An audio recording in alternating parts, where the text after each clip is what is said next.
Le satellite chinois Yutu-2 fait partie d'une mission robotique vers la face cachée de la Lune lancée le 7 décembre 2018. Le 3 janvier 2019, il effectue le tout premier alunissage en douceur sur la face cachée de la Lune. Il se pose dans le cratère de Von Karman, non loin du pôle sud de la Lune. Les scientifiques s'intéressent à cette région car les cratères froids et toujours ombragés qui s'y trouvent contiennent de l'eau glacée.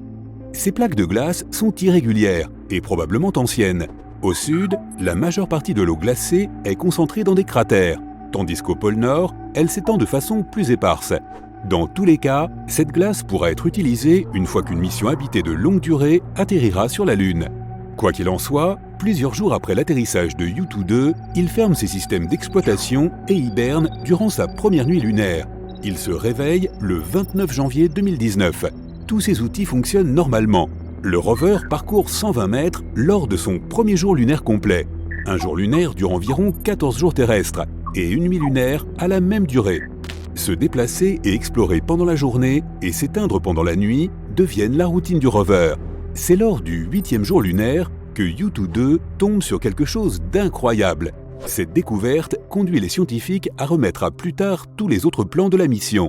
Ils se concentrent sur la découverte de l'étrange matière trouvée par le rover. Au début, ce jour lunaire n'est pas différent des autres. Il commence le 25 juillet lorsque le rover commence à se frayer un chemin à travers une zone parsemée de minuscules cratères d'impact. Yutu-2 est aidé et surveillé par l'équipe de pilotes du Centre de contrôle aérospatial de Pékin. Le 28 juillet, l'équipe se prépare à arrêter le rover pour une sieste de mi-journée. Le soleil est haut dans le ciel, cela signifie qu'il y a des niveaux élevés de radiation et des températures brûlantes qui peuvent endommager la machine. Avant de mettre Yutu-2 hors tension, les scientifiques examinent les images prises par la caméra principale du rover. C'est là qu'ils le repèrent. Un petit cratère rempli de quelque chose qui semble étonnamment différent du paysage environnant. Incapable d'identifier la substance ressemblant à du gel, l'équipe ordonne au rover d'examiner cette étrange découverte. Yutu-2 s'approche prudemment du cratère pour examiner la substance étrangement colorée. La machine utilise un équipement spécial qui détecte la lumière réfléchie par la substance. Elle est censée aider les chercheurs à comprendre la structure de la matière. Malheureusement, la nature de cette découverte exceptionnellement colorée reste un mystère pendant plus d'un an. Il n'est pas étonnant que cette découverte, ainsi que le fait qu'au départ, il n'y ait pas eu d'image de cette étrange chose, ait suscité la curiosité du monde entier. La seule description disponible de la substance était qu'elle ressemblait à un gel brillant coloré de façon aléatoire, ce qui était plutôt étrange pour la surface poussiéreuse et aride de la Lune. Mais finalement, le mystère semble avoir été résolu. Les chercheurs ont analysé les informations reçues de l'équipement du rover. Comme prévu, la substance s'est avérée être composée de roches, de la brèche verdâtre et scintillante, dans un échantillon ne dépassant pas 51 cm sur 15. C'est un peu comme une version géologique de la salade Jell-O, avec des fruits à l'intérieur. Si tu la fais fondre, elle aura l'air vitreuse. La brèche est constituée de pierres pointues, reliées entre elles par une substance semblable à de la craie. L'échantillon trouvé sur la face cachée de la Lune est constitué d'un mélange de différents minéraux. Le principal est un type de silicate qui est l'un des composants les plus courants de la croûte lunaire et terrestre. L'échantillon contient également du verre, ce qui signifie qu'il a pu se former lors d'une éruption volcanique. Mais l'activité volcanique sur la Lune s'est arrêtée il y a plus de 3 milliards d'années. C'est pourquoi les chercheurs sont presque sûrs qu'elle n'est pas à l'origine de cette découverte inhabituelle. Le matériau pourrait avoir été créé par un astéroïde massif, une comète ou une météorite qui aurait frappé la Lune. Lors de la collision, la pression et la température étaient si élevées que d'énormes quantités de roches ont instantanément fondu. Certains morceaux ont refroidi assez rapidement pour former du verre. Le reste s'est rassemblé au centre du cratère d'impact et s'est refroidi plus lentement, formant une nouvelle roche. La substance ne s'est probablement pas formée dans le cratère Von Karman, mais dans les cratères voisins de Finsen et d'Alder. Le creux où le rover a fait sa découverte ne faisait que 2 mètres de diamètre. Ce qu'il a créé ne devait pas dépasser 2,5 cm de large.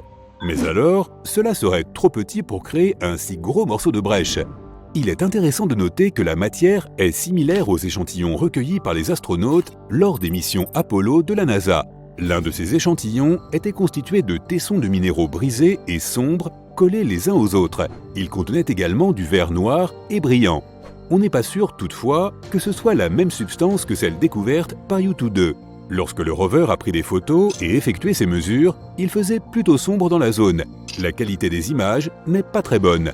Les experts expliquent également que la mission examine une zone de la Lune jusqu'alors inexplorée. C'est pourquoi ils n'ont pas d'échantillons de cette région pour les comparer avec la substance verdâtre et brillante que le U2-2 a trouvée. Mais si leur supposition s'avère exacte, alors la face cachée de la Lune pourrait avoir plus de points communs avec celle qui fait face à la Terre qu'on ne le pensait. Mais qu'est-ce que ce côté obscur du satellite naturel de la Terre a de si spécial et pourquoi ne pouvons-nous pas le voir ? Tout cela est dû au phénomène connu sous le nom de rotation synchrone. Le seul satellite naturel de la Terre tourne autour de son axe une fois tous les 27 jours, et il lui faut le même temps pour faire le tour de notre planète. C'est pourquoi on voit toujours la même face. Pour être précis, 59% de la surface de la Lune est visible. Cela signifie que l'on peut apercevoir la face cachée du satellite à certaines périodes de l'année. La face de la Lune que nous ne pouvons pas voir est très différente de celle qui fait face à la Terre. Elle n'a pas de taches sombres visibles la nuit, qui sont des plaines basaltiques lunaires appelées mers lunaires. Elles ont été créées par d'anciennes éruptions volcaniques. Celles-ci se sont produites il y a 3 à 4 milliards d'années. Au lieu de plaines, la face cachée de la Lune abrite d'innombrables cratères et de hautes montagnes. L'une des hypothèses pouvant expliquer une différence aussi frappante entre les deux faces est basée sur la théorie de la collision. Elle affirme qu'il y a des milliards d'années, la Terre est entrée en collision avec une autre planète ou un autre corps céleste massif. Après cela, les débris de cette collision se sont écrasés contre quelque chose qui allait plus tard former notre Lune. C'est pourquoi les paysages du satellite sont si différents d'un côté à l'autre. Une théorie plus récente suggère que la partie de la Lune qui fait face à la Terre est plus chaude en raison de la chaleur rayonnée par notre planète. Pendant la période des éruptions volcaniques, il faisait plus frais sur la partie la plus éloignée. C'est pourquoi les minéraux y sont devenus solides plus rapidement. Ils ont formé une couche protectrice protégeant l'intérieur de la Lune contre les météorites. Mais chaque impact a laissé un impressionnant cratère. Dans le même temps, une croûte beaucoup plus molle sur la face avant de la Lune crachait de la lave chaque fois qu'un météorite la frappait. Après que cette lave se soit refroidie, elle a recouvert les cratères des impacts. Même si la face la plus lointaine est souvent appelée la face sombre, les deux côtés reçoivent presque la même quantité de lumière solaire. Le côté que nous voyons semble un peu plus lumineux en raison de la lueur provenant de la Terre.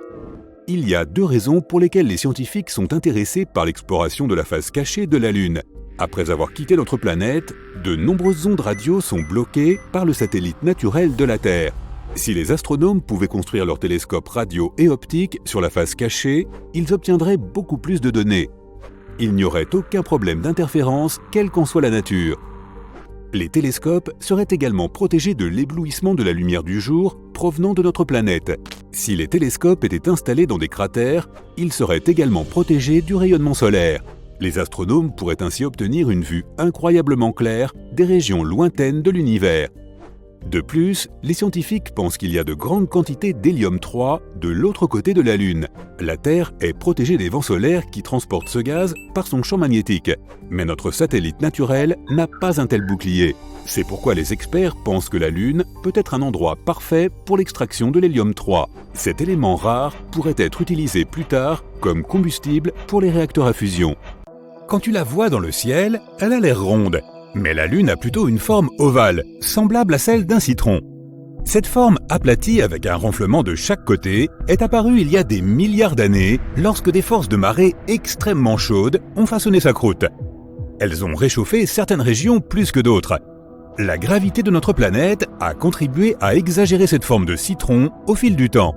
Lorsqu'ils se préparaient à envoyer des missions sur la Lune, certains chercheurs étaient inquiets car il y avait une épaisse couche de poussière sur la surface lunaire. Ils avaient peur que les mers de poussière soient suffisamment molles et épaisses pour engloutir ceux qui y atterriraient. Mais même si la surface est poussiéreuse, cette couche est heureusement trop fine pour causer des complications. Notre Lune n'est certainement pas la plus grande du système solaire. La championne est Ganymède, l'une des 79 lunes qui tournent autour de Jupiter. Mais notre Lune est la plus grande par rapport à sa planète mère. Elle a un diamètre de plus de 3000 km, ce qui représente un peu plus d'un quart de celui de la Terre. La plus grosse lune de Pluton, Charon, a presque la taille de Pluton. C'est pourquoi on dit plutôt qu'il s'agit d'un système de planètes naines double. Combien de temps te prendrait une promenade autour de la Lune ? Lorsque les astronautes d'Apollo y étaient, ils ont réussi à marcher à une vitesse d'environ 2 km/h. En moyenne, tu marches 2 fois plus vite sur Terre, car la force gravitationnelle de la Lune te donne beaucoup moins de traction sur le sol. Mais il faut dire aussi que les combinaisons spatiales que portaient les astronautes n'ont jamais été conçues pour des randonnées sur de longues distances. En théorie, tu pourrais atteindre la vitesse de 5 km/h avant de devoir t'arrêter pour faire une pause. À ce rythme, pour parcourir les 10 900 km de la circonférence de la Lune, il te faudrait 91 jours si tu marchais sans t'arrêter. Pourquoi la Lune change-t-elle de forme ? Elle passe par différentes phases chaque mois, en commençant par la nouvelle Lune et en allant progressivement jusqu'à la pleine Lune, pour refaire la même chose, mais en sens inverse. La lumière du Soleil frappe une moitié de la Lune à la fois. Cela lui donne un côté nuit et un côté jour, comme ce que nous avons ici sur Terre. La forme sous laquelle nous voyons la Lune dépend de l'endroit où elle se trouve par rapport au Soleil. Si elle se trouve directement entre nous et le Soleil, la lumière du Soleil ne frappe que le côté que nous ne voyons pas. C'est une nouvelle Lune. Elle apparaît complètement sombre dans cette phase. Mais lorsqu'elle arrive du côté de notre planète qui est opposé au Soleil, son côté jour est complètement tourné vers la Terre. C'est alors que nous voyons une pleine Lune. Après la phase initiale de nouvelle Lune, nous voyons une partie de plus en plus grande de sa surface dans le ciel, tandis qu'elle tourne autour de notre planète. C'est ce que l'on appelle la phase croissante. Dans cette phase, la Lune prend d'abord la forme d'un croissant. Ensuite, quand elle est à moitié pleine, on appelle cela le premier quartier. Puis, elle entre dans une phase de Lune gibbeuse, lorsqu'elle est plus grande que la moitié, mais pas encore pleine. Après avoir atteint la phase de pleine Lune, elle rétrécit de nouveau lentement et passe par les mêmes phases en ordre inverse. Si tu vas un jour sur la Lune, tu verras probablement des empreintes de pas humains. Il est vrai que personne n'y a mis les pieds depuis la dernière mission Apollo en 1972. Et ces traces de pas pourront rester là pendant de nombreuses années, car il n'y a pas d'activité géologique sur la Lune, comme des séismes ou des éruptions volcaniques. Il n'y a pas non plus de vent, de pluie ou d'autres éléments qui pourraient effacer ces empreintes. Mais comment te rendrais-tu sur la Lune ? Les fusées sont probablement la première chose qui te vient à l'esprit. Mais un ascenseur lunaire pourrait être une meilleure option, car voyager dans une fusée est un moyen difficile, coûteux et plutôt dangereux d'essayer d'atteindre la surface lunaire. Pourquoi voudrait-on retourner là-haut ?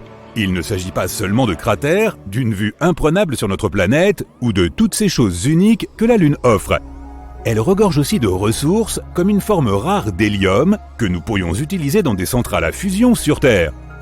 Nous pourrions aussi extraire d'autres éléments rares comme par exemple le néodyme et l'utiliser pour les smartphones et autres gadgets. Pour créer un ascenseur lunaire, nous aurions besoin de tendre un câble ancré à la surface de la Lune sur 400 000 km vers la Terre. Nous ne pourrions pas l'attacher directement à notre planète car la Terre et la Lune sont toutes deux en mouvement. Mais nous pourrions le faire arriver suffisamment haut dans l'orbite de notre planète. Il y aurait des navettes robotisées alimentées par l'énergie solaire qui monteraient et descendraient le long du câble. Un peu comme un tapis roulant qui transporterait les ressources rares et précieuses vers notre planète. Le câble serait aussi épais qu'un crayon et pèserait 40 tonnes. Cela semble coûteux à fabriquer, mais un ascenseur lunaire serait très probablement rentabilisé en seulement 53 voyages. La Lune est en mouvement constant. Elle tourne sur son axe et autour de la Terre. Et il faut le même temps à la Lune pour faire une rotation autour de la Terre et une rotation autour de son axe. Au contraire de notre planète, qui tourne sur son axe toutes les 24 heures et fait un tour complet autour du Soleil en 365 jours.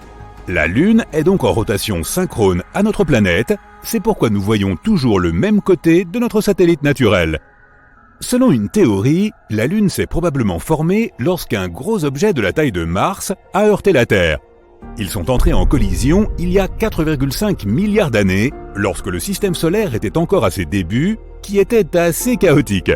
Si cette théorie est validée, environ 60% de la Lune serait composée d'éléments plus légers qui sont également présents dans la couche externe de notre planète. Un heureux concours de circonstances nous permet de voir des éclipses solaires totales depuis notre planète. La Lune a la taille et la distance parfaite par rapport à la Terre pour apparaître de la même taille que le Soleil lorsque nous la regardons dans le ciel. Lorsque la Lune passe entre le Soleil et nous, elle couvre parfaitement le Soleil. De plus, tu peux voir un halo impressionnant qui illumine ses bords. Si elle était plus éloignée de nous ou plus petite, une éclipse solaire donnerait seulement l'impression qu'il y a une tache sur le Soleil. Notre Lune contient de l'eau qui jaillit un peu partout. Il y a là-bas de l'eau renfermée dans de la glace. Certaines molécules d'eau se déplacent à la surface lorsque la Lune se refroidit et se réchauffe pendant la journée. L'eau reste bloquée à sa surface jusqu'à midi lunaire lorsque le Soleil est au-dessus de la branche supérieure de l'un des méridiens de la Lune. À ce moment-là, une partie de l'eau fond, se réchauffe et se retrouve dans la délicate atmosphère lunaire. Son atmosphère contient aussi quelques gaz inhabituels, notamment du potassium et du sodium. Vénus, Mars et la Terre n'ont pas ces gaz dans leur atmosphère, donc l'eau reste et flotte là jusqu'à ce qu'elle arrive dans une zone plus fraîche. Ensuite, elle se dépose à nouveau à la surface. Il y a une anomalie spécifique sous la surface du pôle sud de la Lune, un blob géant et extrêmement dense de métal logé dans le manteau, et il modifie probablement le champ gravitationnel de la Lune. Personne ne sait comment un blob de métal aussi énorme s'est retrouvé piégé sous la surface lunaire. Il pourrait s'agir de restes de l'astéroïde Fer-Nickel. Il y a 4 milliards d'années, cet astéroïde s'est écrasé sur la face cachée de la surface lunaire et a créé cet énorme cratère nommé bassin pôle Sud-Aitken. Notre satellite naturel rétrécit, son intérieur se refroidit, ce qui fait que la Lune devient plus fine de 45 mètres, tout comme un raisin se plisse lorsqu'il rétrécit. Mais un raisin a une peau flexible, tandis que la croûte de la surface lunaire est fragile. C'est pourquoi elle se brise lorsque la Lune rétrécit et forme ainsi des failles de poussée. Une section de la croûte pousse sur la partie la plus proche.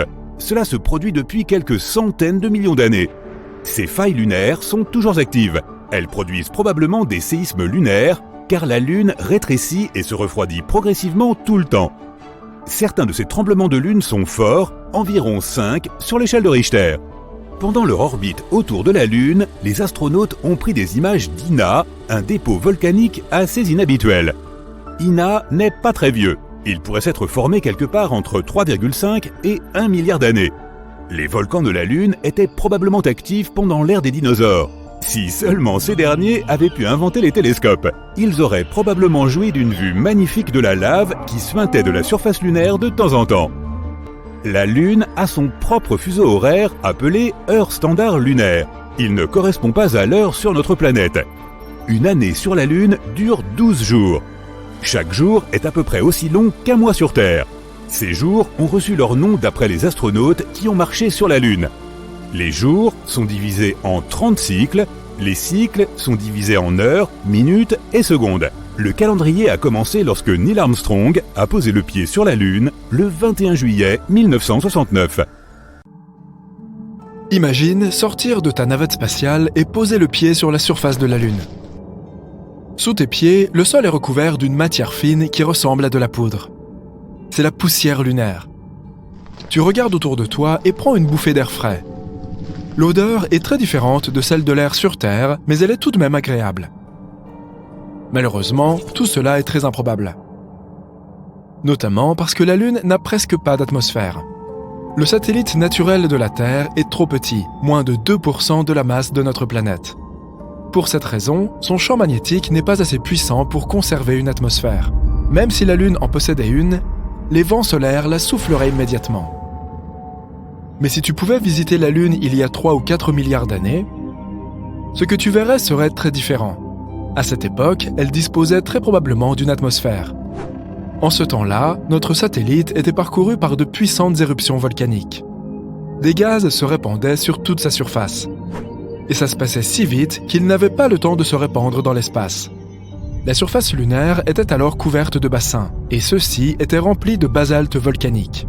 Imagine ça, d'énormes panaches de magma s'élançant dans les airs, retombant sur le sol en d'immenses coulées de lave. Voilà comment les bassins de basalte sont apparus sur la surface de la Lune. Au XXe siècle, nos scientifiques sur Terre ont réussi à obtenir des échantillons rapportés de la Lune. Ils ont découvert que dans les coulées de lave lunaire, il y avait non seulement du monoxyde de carbone et du soufre, mais aussi les éléments constitutifs de l'eau.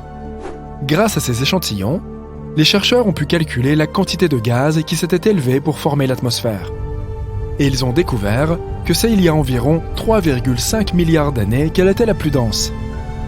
Et aussi qu'elle a persisté pendant à peu près 70 millions d'années. Après ça, pouf, l'atmosphère s'est évaporée dans l'espace. Mais le plus cool, c'est que lorsque la Lune possédait une atmosphère, notre satellite était 3 à 10 fois plus proche de notre planète. Une simulation informatique a même indiqué que la Lune était peut-être près de 19 fois plus proche de nous qu'elle ne l'est aujourd'hui.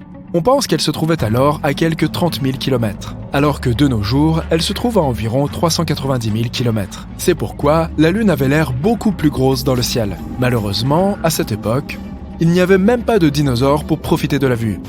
Et moi non plus, je n'étais pas là.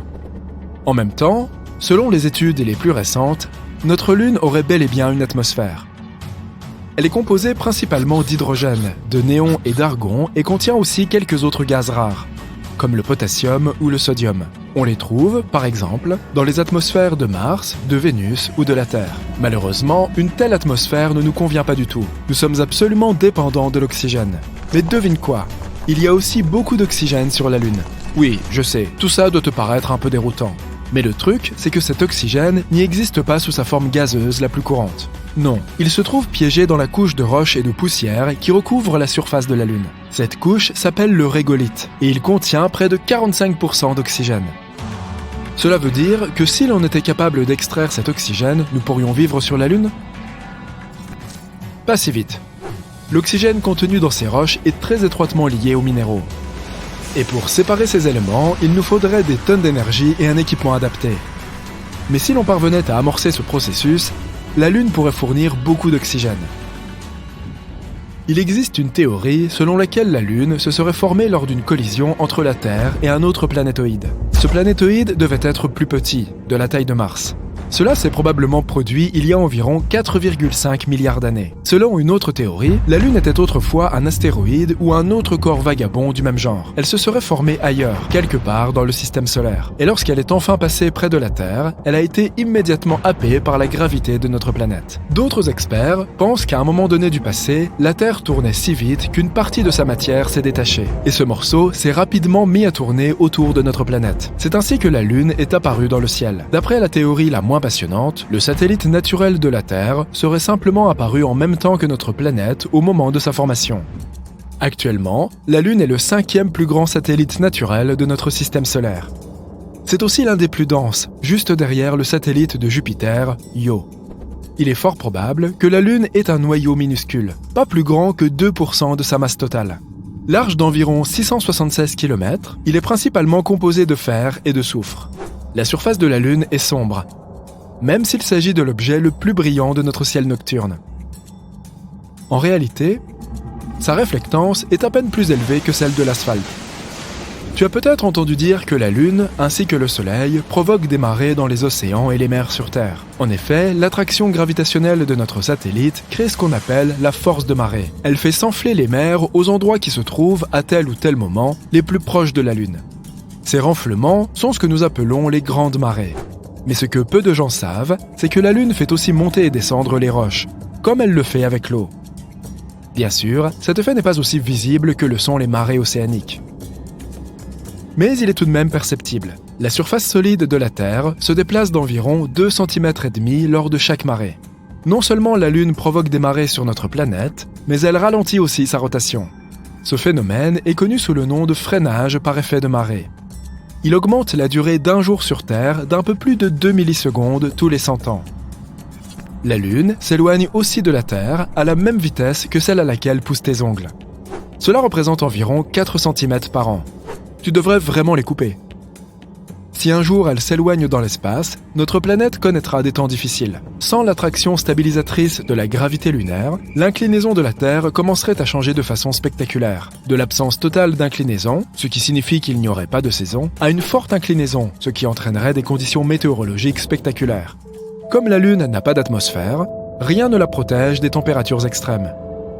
Il fait incroyablement froid du côté nuit, moins 234 degrés Celsius.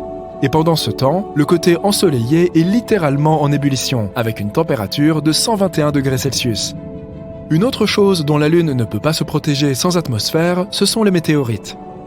C'est pourquoi la surface du satellite est parsemée de cratères. À titre de comparaison, il y a environ 190 cratères d'impact identifiés sur notre planète. Beaucoup d'entre eux sont aujourd'hui cachés par la végétation ou remplis d'eau.